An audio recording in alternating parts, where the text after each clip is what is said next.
So in this episode, we're going to talk about Bad Boys, Ride or Die. So the premise for this one is, after Detective Mike Lowry marries his physical therapist, Christine, he and his partner, Marcus Burnett, delve into an internal investigation within the Miami Police Department following accusations of their late captain, Conrad Howard, was tied to a drug cartel.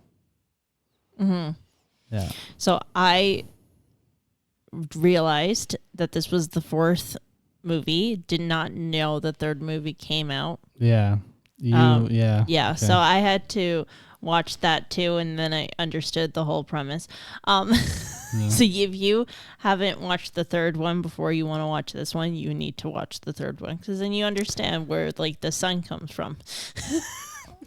True, yes. Yeah. So, no, honestly, I really liked it. I really enjoyed it. I thought it was cute. Like it was very nostalgic, I guess. Because it was kind of like they were bringing back like the family dynamic from like the first two movies. But honestly, it was really good. I enjoyed it. I don't know. How about you? I liked it. I mean, it was hilarious. Like Martin Lawrence is always hilarious in these movies. I did see reviews, though. People actually were annoyed that he was more clowny.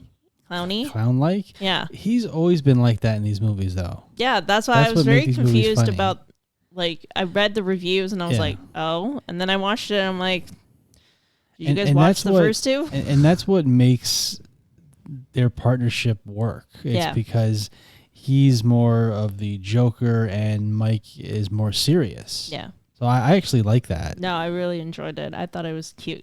Like I say cute, and people are like, "This is an action movie. Why are you calling it cute?" Yeah. I'm just it's like it just reminds me of my childhood watching the first two Bad Boys. Yes, I watched them. I mean, so have you watched? You've watched every single movie, right? Yeah. Yeah. So the first Bad Boys came out in 1995. Yeah. And I actually remember that was a really good movie. Yeah. And then Bad Boys 2 came out in 2003. Bad Boys for Life was in 2020. Didn't know that happened. And then Bad Boys Ride or Die is this year. So there's been quite some time between these movies, especially the first one and the second one. Yeah. And they've been able to consistently make good movies. Mm-hmm. It hasn't really, for me anyway, it hasn't really dropped. And I didn't realize until you asked me that the director from the first movie had a cameo in this movie. Yeah, well, the first director was Michael Bay. Yeah. He was in this movie. I did not recognize him. Yeah. No, you didn't recognize him? You don't remember seeing him? When you told me, oh, did you see him? I'm like, oh, that was him. Okay, because he was in the car. In the car, yes. Right, yes. No, I know. Yeah. But I remember, and they put like a lot of emphasis in him driving that vehicle. So I was like, why does he look familiar? But as soon as you said, like, did you see him? I'm like, oh, okay. Yeah. And the son-in-law. He's from the original movies. The son-in-law. Oh, in the movie, yes. I loved that.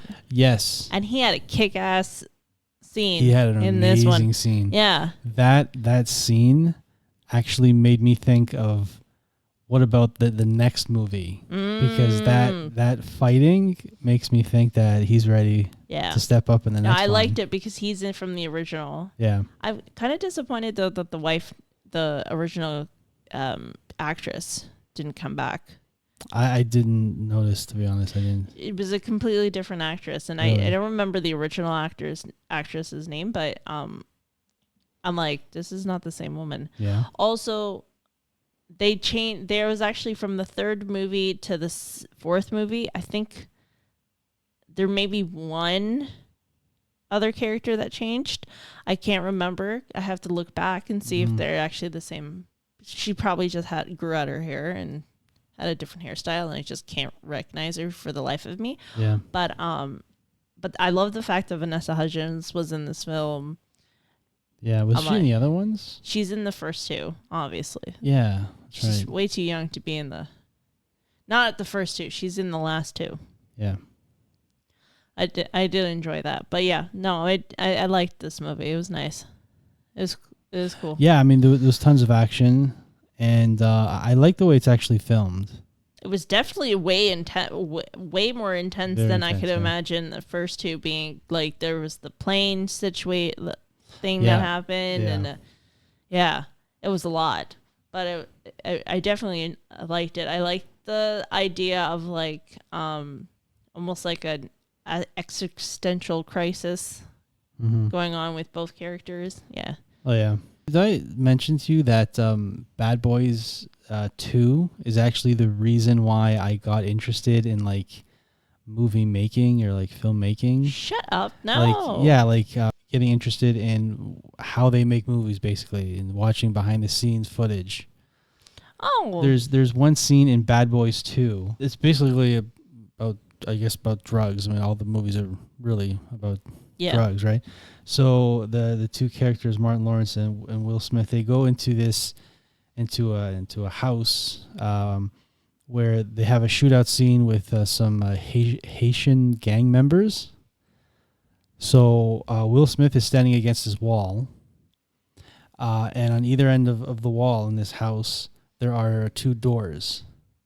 And what they're basically doing is Martin Lawrence and Will Smith is on one side, and the other gang members are on the other side of this wall, and they're shooting each other through these doors. Mm-hmm. And how they filmed it was the camera was actually spinning. It was going in one door and coming out the other one, so it could. Did you see the behind the scenes for this one?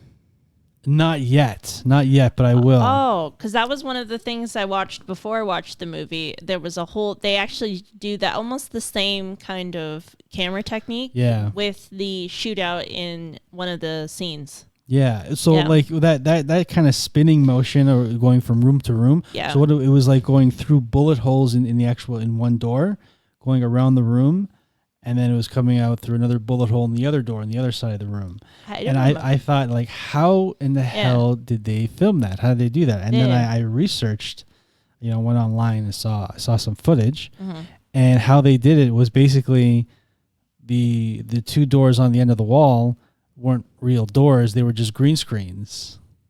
And Will Smith was, obviously it was fake firing, fake gunshots. Yeah. It was that's actually pretty cool. I just found it amazing, and that's what actually got me into wanting to see more of what happened behind the scenes. For this movie, there's a scene where they actually strapped the camera to Will Smith, and he had to turn it. I saw that one. That's what I'm referring to. He had to spin it himself. Okay. Yeah. Because that almost looked like one of those video game things. Yeah, that's what they wanted, that kind of viewpoint where it's like you're him and you're looking at what he's looking. Directly. That gave me a feeling of maybe there's going to be a video game coming out, or is there a video game already out? I actually don't know. I don't know, but yeah, I saw the behind the scenes of that one. That was pretty good. Yeah. Would you watch them again? Would you buy a DVD? No? I don't know. It's one of those things funny, where like the first two, like I've mentioned this before. I like nostalgic movies. And yes, this gave me some little bit of nostalgia from like the first two movies, but I would rather buy the DVDs for the first two movies and then keep this as a not every when sequels, when they're constant, even though I say like this is a great sequel. Yeah. You'd call it a sequel, right? Yeah. Yeah. It's a song, whatever. I rather like the first movie is something I would actually sit down if it aired. Yeah. Like you said, if it was on cable, whatever. If this movie was on cable tomorrow, you wouldn't see it? No. I probably see. It's fun. If it's tough. I don't know if there's going to be a next one.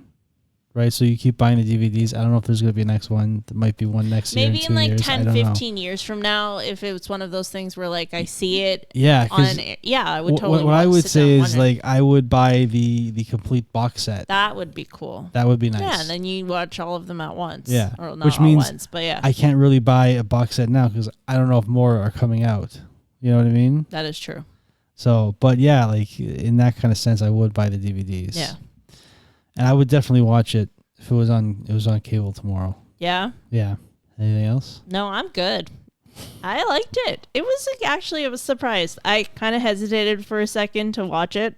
Because it was like another action movie, for God's sakes. These are, like I said, these have been consistently good movies. I know, but like, I want something else. I want romance. Romance. I want a romance movie. What romance movies have come out lately? I don't know. None. I haven't seen a good, like, decent rom-com in a long time. Mm-hmm. And I want to say rom-com as in going to the movie theaters and sitting down and watching a rom-com.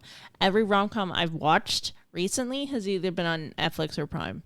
Like, it's true. They haven't really put any out in theaters that I can see, other than Crazy Rich Asians, which I freaking loved. That's true. It was yeah, such a good movie. But here's the thing: what movies are coming out that are rom-coms?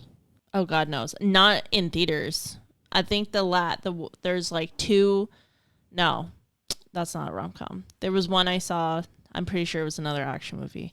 Yeah, they don't really put money in for rom-coms anymore for movie theaters. It's just kind of disappointing because they want money. That's it's true. all about the money. I mean, I'm looking at a kind of a list of stuff that's coming out, and I don't see any rom-coms. No, I want something where I can sit down. I mean, a little tearjerker, but not too much that I'm bawling my eyes out. I want something a little bit more heartwarming, softer in the, like, makes me warm.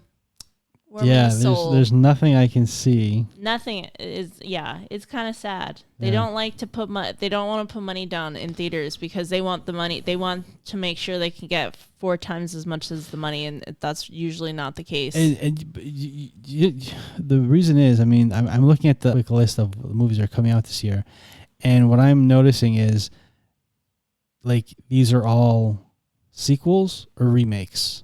Which is... Can we literally take a look? Like Bad Boys. There are writers out there. In and Out. Yeah. The Exorcism.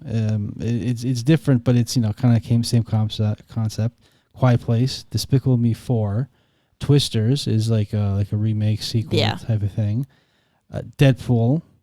Borderlands is based on a video game. Yeah. And Aliens. Carbon the Hunter is a comic. Mm-hmm.